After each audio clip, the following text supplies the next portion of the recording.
तो दोस्तों, स्वागत है आपका यात्री सेंट्रल चैनल पे। आज के इस वीडियो में हम आपको लेकर चलेंगे पंजाब के अमृतसर शहर की ओर। देश दुनिया में फैले हुए सिख समुदाय के लोगों के लिए अमृतसर एक पवित्र स्थान है। इसके अलावा हमारे भारत की आज़ादी के समय भी इस शहर का अहम योगदान रहा है।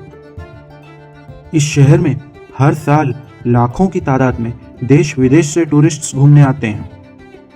आज के इस वीडियो में हम आपको अमृतसर घूमने की पूरी इन्फॉर्मेशन देंगे, जैसे कि आपको अमृतसर कैसे पहुंचना है, साल का बेस्ट टाइम कब होता है यहाँ घूमने के लिए, खाने पीने और होटल के क्या क्या ऑप्शंस हैं, यहाँ घूमने और दर्शन करने की सभी प्लेसेस के साथ साथ टूर प्लान और आइटनरी। इस वीडियो के एंड में हम आपको टोटल बजट भी बताएंगे। तो बने रहिएगा हमारे साथ इस वीडियो के एंड तक। और अगर आपने अभी तक हमारे चैनल यात्री सेंट्रल को सब्सक्राइब नहीं किया है तो नीचे सब्सक्राइब का बटन दबाकर बेल आइकन प्रेस करना बिल्कुल मत भूलिएगा। दोस्तों, अमृतसर का ऐतिहासिक नाम रामदासपुर था और यह पंजाब राज्य का लुधियाना के बाद दूसरा सबसे बड़ा शहर है। अमृतसर शहर से पाकिस्तान की सीमा लगभग 28 किलोमीटर की दूरी पर स्थित है, जिसे हम अटारी वाघा बॉर्डर के नाम से जानते हैं। ये शहर अपनी संस्कृति, खान पान और इतिहास के लिए बहुत प्रसिद्ध रहा है। अमृतसर पर कई बार अफगान और मुगल शासकों ने भी आक्रमण किया है और इसे बर्बाद करने की कोशिश की थी। अगर आप अमृतसर घूमने का प्लान बना रहे हैं तो आपको अपनी ट्रिप को अक्टूबर-नवंबर से लेकर फरवरी तक के बीच प्लान करना चाहिए, क्योंकि गर्मियों के समय में यहाँ का तापमान काफ़ी ज़्यादा हो जाता है, जिससे आपको घूमने में असुविधा होगी। आइए वीडियो के पहले सेक्शन में हम बात करते हैं कि अमृतसर में घूमने की कौन कौन सी प्लेसेस हैं। आप अपनी ट्रिप की शुरुआत करिए यहाँ के फेमस स्वर्ण मंदिर यानी कि गोल्डन टेम्पल से। इसे दरबार साहिब या हरमंदिर साहिब के नाम से भी जाना जाता है। इसकी नींव सन 1581 में सिखों के चौथे गुरु रामदास जी के द्वारा रखी गई थी और सन 1604 में ये बनकर तैयार हो गया था। स्वर्ण मंदिर पर सन 1809 तक कई बार आक्रमण किया गया है। इसके बाद महाराजा रणजीत सिंह ने इसका पुनर्निर्माण करवाया था। दोस्तों, जो स्वर्ण मंदिर के आसपास का एरिया है उसको हेरिटेज जोन में कन्वर्ट कर दिया गया है। हॉल गेट से लेकर स्वर्ण मंदिर तक आपको मार्केट और बहुत से होटल्स देखने को मिलते हैं। इस एरिया को हॉल बाजार कहते हैं।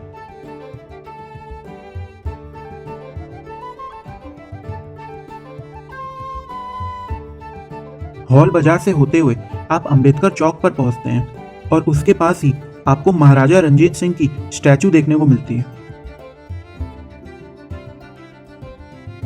दोस्तों, अगर आप अपनी गाड़ी से आते हैं तो यहीं पर सारागढ़ी कार पार्किंग में अपनी गाड़ी को खड़ी कर सकते हैं। ये पार्किंग मल्टी स्टोरी है और काफी बड़े एरिया में बनी हुई है।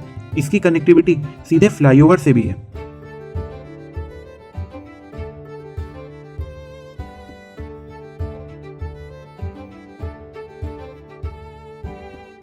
जब आप स्वर्ण मंदिर के पास पहुंच जाएंगे तो वहां पर आपको मार्बल से बने हुए फ्लोरिंग दिखाई देगी। उसी एरिया में आपको वहां पर जूते चप्पल रखने की फ्री में सुविधा मिल जाती है। इसके साथ ही यहाँ पर आपको लॉकर भी मिल जाएगा। स्वर्ण मंदिर में अंदर जाने से पहले आपको अपना सिर ढकना जरूरी होता है। अगर आपको रुमाल की जरूरत है तो आप इसे एंट्री के पास से ले सकते हैं या फिर हॉल बाजार से भी खरीद सकते हैं। आगे बढ़ जाइए मेन कंपाउंड की ओर और वहां पे घुसते टाइम आपको अपने पैरों को धुलते हुए अंदर जाना होता है। अंदर घुसते ही आपके सामने प्रकट होता है सोने का चमकता हुआ स्वर्ण मंदिर। रात के समय में लाइट की रोशनी में स्वर्ण मंदिर की खूबसूरती देखने लायक होती है। दोस्तों, जो गोल्डन टेम्पल का कंपाउंड है उसके चारों दिशाओं में गेट हैं, जो कि ये दर्शाता है कि यहाँ पर हर धर्म के लोगों का स्वागत किया जाता है। मुख्य गुरुद्वारे के चारों तरफ अमृत सरोवर बना हुआ है। आप इसमें स्नान कर सकते हैं या फिर इसके साइड में बैठकर कुछ देर बिता सकते हैं। यहाँ पर आपको लेडीज के लिए अलग से नहाने और चेंजिंग रूम के ऑप्शन मिल जाते हैं। इसी सरोवर के साइड में जो परिक्रमा मार्ग बना हुआ है वो पूरा ही मार्बल का है।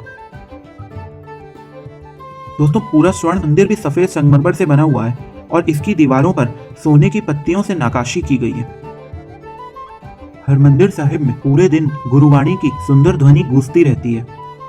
मुख्य गुरुद्वारे के अंदर जाने के लिए आपको लाइन में लगना होता है। अगर आप अर्ली मॉर्निंग जाते हैं तो इस समय आपको कम भीड़ देखने को मिलती है। ऐसे में आप 2 से ढाई घंटे में दर्शन करके बाहर आ सकते हैं।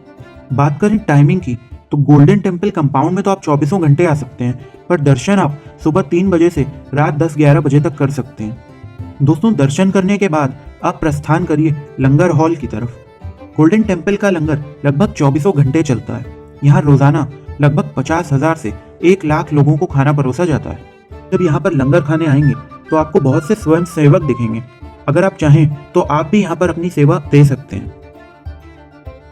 दोस्तों, दरबार साहिब कॉम्प्लेक्स के अंदर ही आपको अकाल तख्त देखने को मिलेगा। ये सिखों के 5 तख्तों में से एक है। तो ये था स्वर्ण मंदिर। इसके बाद आप प्रस्थान करिए अगली प्लेस, जिसका नाम है जलियांवाला बाग। दोस्तों, आप सभी जलियांवाला बाग के दुखद इतिहास के बारे में तो जानते ही होंगे। ये गोल्डन टेम्पल से वॉकिंग डिस्टेंस पे है। बात करें एंट्री की, तो इसमें कोई भी एंट्री टिकट नहीं लगता है। आज भी इस बाग में जाने का रास्ता एक पतली सी गली से होकर गुजरता है, एकदम वैसे ही जैसे आज से 100 साल पहले था। अंदर घुसते ही आपको सामने जलियांवाला बाग का लाल पत्थर से बना हुआ मेमोरियल दिखाई देगा। ये बाग उसी स्थान पे है जहां 13 अप्रैल सन 1919 को बैसाखी के दिन ब्रिटिश ईस्ट इंडिया कंपनी के जनरल डायर ने हजारों की भीड़ में खुलेआम गोलियां चलवा दी थी। इनसे बचने के लिए बहुत से लोग कुएं में कूद गए थे और बाकी दीवार कूद कूद कर अपनी जान बचाने के लिए भागे थे। क्योंकि जलियांवाला बाग से बाहर निकलने का एक ही रास्ता था जिसे जनरल डायर ने बंद कर दिया था, तो उस दिन सैकड़ों की संख्या में लोगों की गोलियों से और भगदड़ में एक दूसरे के बीच दबने से मौत हो गई थी। आप आज भी इस बाग की इन दीवारों पर गोलियों के निशान को देख सकते हैं, जो कि सन 1919 के हैं। ये देखिए, यहाँ पर ये वही शहीदी कुआं भी है जिसमें जनरल डायर की गोलियों से बचने के लिए भीड़ के लोगों ने कूद कूद कर अपनी जान बचाई थी। जलियांवाला बाग में ही आपको गैलरी भी देखने को मिलेगी, जिसे आप देख सकते हैं। इसके अलावा यहाँ पे शाम के समय में अंधेरा होने के बाद लाइट एंड साउंड शो भी होता है, जिसे कि आप फ्री ऑफ कॉस्ट में देख सकते हैं। इसमें आपको जलियांवाला बाग की पूरी घटना को प्रोजेक्टर, लाइट और साउंड की मदद से दिखाया जाता है। चलिए दोस्तों, जलियांवाला बाग से जब आप बाहर निकलेंगे तो आपको बहुत ही सुंदर मार्केट देखने को मिलता है। ये सारी मार्केट हेरिटेज जोन का ही हिस्सा है, जो स्वर्ण मंदिर के आसपास बना हुआ है। यहाँ पे आप खरीदारी कर सकते हैं। अमृतसर के फेमस हैंडीक्राफ्ट्स, जूतियां, कपड़े आदि की बहुत सी शॉप्स आपको यहाँ देखने को मिलेंगी। यहाँ पर पास में ही अंबेडकर चौक के आसपास आपको बहुत से restaurants and food outlets, dhaba आदि देखने को मिल जाता है, जिसमें आप पेट पूजा कर सकते हैं।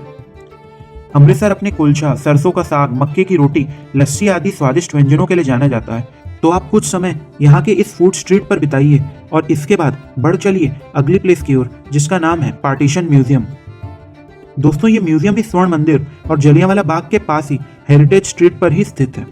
इसका टिकट 10 रुपए का है और अगर आपको हिस्ट्री में इंटरेस्ट है तो आपको ये बहुत पसंद आएगा। दोस्तों, स्वतंत्रता की लड़ाई में अमृतसर का बहुत महत्वपूर्ण भूमिका रही है। यहाँ पर आप जलियांवाला बाग हत्याकांड सहित अंग्रेजों के समय में भारतीयों ने कितने दुख झेले हैं, कौन कौन से सत्याग्रह हुए हैं, हमारे स्वतंत्रता सेनानियों ने देश को आज़ादी दिलाने के लिए कितना कुछ खोया है, इन सभी चीज़ों को आप यहाँ पे देख सकते हैं। हमारे देश को आज़ादी मिलने की टाइमलाइन से संबंधित सभी इवेंट्स, भारत पाकिस्तान का बंटवारा, उस समय के असली न्यूज़पेपर्स, ओरिजिनल वीडियोस आदि आपको सब कुछ यहाँ पर देखने को मिल जाएगा। तो आप यहाँ पर विजिट करना बिल्कुल मत भूलिएगा। इसके बाद अमृतसर की जो सबसे इंपॉर्टेंट प्लेस है वो है अटारी वाघा बॉर्डर। यहाँ की फ्लैग रिट्रीट सेरेमनी देखने पूरे भारत भर और दुनिया भर से सैकड़ों लोग आते हैं। बात करें अटारी बॉर्डर पे जाने की, तो यहाँ के लिए आपको 2 सवा 2 बजे तक अमृतसर से निकल जाना होगा, क्योंकि इसकी दूरी लगभग 30 किलोमीटर की है, जो आप 1 सवा घंटे में कवर कर लेंगे। आप ट्राई करिए कि आप 3 साढ़े 3 से पहले अटारी बॉर्डर पहुँच जाएं। यहाँ जाने के लिए आप अपनी गाड़ी का यूज़ कर सकते हैं। इसके अलावा आपको ऑटो या टैक्सी बुक करने का भी ऑप्शन मिलता है। आप जब अटारी बॉर्डर की साइड जाते हैं तो आपको रास्ते में बहुत से ढाबे और रेस्टोरेंट भी मिलते हैं। तो अगर आपने अमृतसर में लंच नहीं किया है तो आप यहाँ पर खाते पीते हुए आगे बॉर्डर की तरफ बढ़ सकते हैं। एक बार आप अटारी पहुँच जाते हैं तो आपको पार्किंग में अपनी गाड़ी खड़ी करनी होती है और उसके बाद वहाँ से जो एक्चुअल बॉर्डर वाली प्लेस है, यहाँ पर फ्लैग रिट्रीट सेरेमनी और परेड होती है, वहाँ तक आपको पैदल चलकर जाना होता है। दोस्तों, आप यहाँ पर ये ज़रूर ध्यान रखिएगा कि आप समय से यहाँ पर पहुँच जाएं, क्योंकि अमूमन यहाँ पर बहुत ज़्यादा भीड़ होती है। पार्किंग से जब आप आगे बढ़ते हैं तो वहाँ पर आपको बहुत सारे वेंडर्स एंड स्टॉल्स मिल जाएंगे, जो कि चिप्स, कोल्ड ड्रिंक, चाट, बिस्किट आदि बेच रहे होंगे। इसके अलावा आप यहाँ पर भारत के तिरंगा भी खरीद सकते हैं। जैसे जैसे आप आगे बढ़ेंगे आपको यहाँ पर एक शाही किला नाम का रेस्टोरेंट भी देखने को मिलता है, जहाँ पर आप आराम से खा पी के आगे परेड देखने जा सकते हैं। अगर आप चाहें तो आप यहाँ पर टॉयलेट और वॉशरूम जैसी फैसिलिटीज़ का भी यूज़ कर सकते हैं। इसके बाद आप आगे बढ़ चलिए चेकिंग वाली लाइन की ओर। यहाँ पर भीड़ काफी ज्यादा होती है और लेडीज और जेंट्स की लाइन अलग अलग होती है।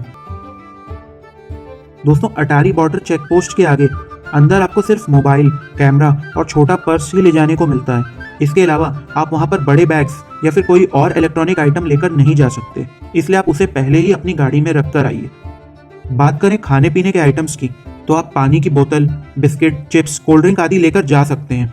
अगर आप बाहर से नहीं भी खरीदते हैं तो अंदर जब आप अपनी सीट पर बैठ जाएंगे तो वहां पर भी आपको बहुत सारे वेंडर्स आइसक्रीम, कोल्ड ड्रिंक आदि बेचते हुए मिल जाएंगे, तो आप अंदर भी स्नैक्स आइटम खरीद सकते हैं। चेकिंग के बाद धीरे धीरे आप आगे बढ़ चलिए स्वर्ण जयंती द्वार के बीच से अंदर बैठने के लिए। दोस्तों यहाँ पर बैठने के लिए आपको बहुत बड़ा open theatre type seating structure दिखता है, जिसमें आप आराम से अच्छी जगह लेकर बैठ जाइए।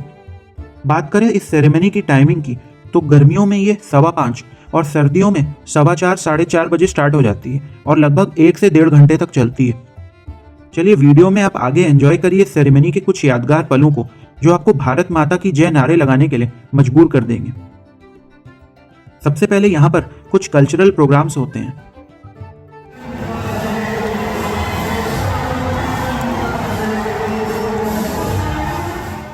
अगर आप आगे की सीटों में बैठे हुए हैं तो आप भी आगे जाकर बीच में बनी रोड पर देशभक्ति वाले गानों पर डांस कर सकते हैं।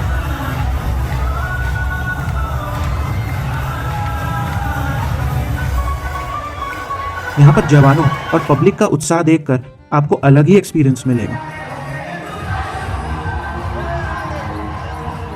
कल्चरल परफॉर्मेंस के बाद यहाँ पर परेड होती है। अटारी बॉर्डर पर बीटिंग रिट्रीट सेरेमनी देखने देश विदेश से रोज सैकड़ों की संख्या में लोग आते हैं। आप में से ज्यादातर लोग इसे वाघा बॉर्डर नाम से जानते होंगे। दोस्तों दरअसल वाघा वो गांव है जो सीमा के उस पार पाकिस्तान में स्थित है, जबकि अटारी हमारे भारत में पड़ता है, इसलिए हमारी तरफ से इसे अटारी बॉर्डर बोला जाता है और दूसरी तरफ पाकिस्तान से इसे वाघा बॉर्डर बोला जाता है। ये देखिए यहाँ पर मैंने अपने कैमरे को जूम किया है और आप उस ओर हमारे पड़ोसी देश पाकिस्तान में हो रही सेरेमनी को भी देख सकते हैं। जैसे हम अपनी देश की सेरेमनी देखने आए हैं, वैसे ही उधर की जनता भी अपने देश की सेरेमनी को देखने आई है। सेरेमनी के बीच बीच में बीएसएफ के ये जवान यहाँ बैठी पब्लिक में जोश बढ़ाते रहते हैं।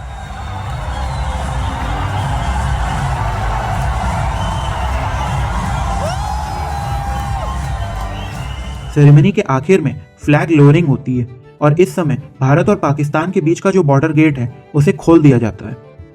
इसके बाद दोनों तरफ के जवान शक्ति प्रदर्शन करते हैं।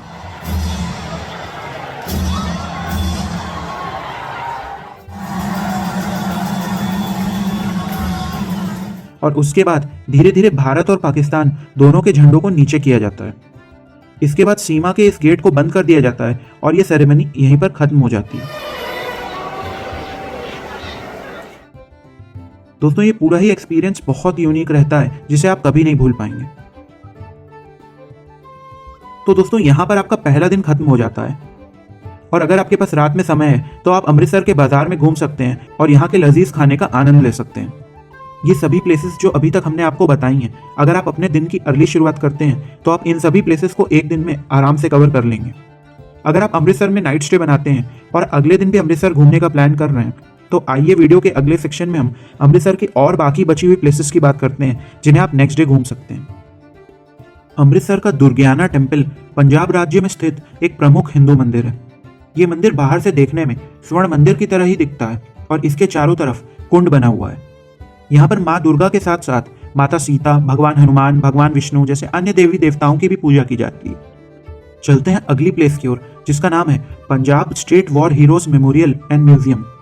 दोस्तों ये सन 2016 में खुला हुआ म्यूजियम है और ये अमृतसर सिटी सेंटर से लगभग 8 से 10 किलोमीटर की दूरी पर है। यहाँ पर 45 मीटर लंबी और 60 टन वजनी दुनिया की सबसे बड़ी तलवार मौजूद है। यहाँ पर आपको आर्म्स म्यूजियम देखने को मिल जाएगा, जिसके अंदर आपको हमारी भारतीय सेना द्वारा प्रयोग में लाए हुए हथियारों को रूबरू देखने का मौका मिलेगा। यहाँ पर आर्ट गैलरीज हैं, जिसके अंदर हमारे भारत के हजारों सालों के पूरे इतिहास को बहुत ही सुंदर तरीके से दिखाया गया। आप वीडियो में देख सकते हैं कि अगर आप हिस्ट्री लवर हैं तो आपके लिए एक परफेक्ट प्लेस हो सकती है। यहाँ पे आपको भारतीय सेना द्वारा प्रदर्शित लड़ाकू विमान, आईएनएस विक्रांत और अन्य टैंक्स भी देखने को मिल जाएंगे।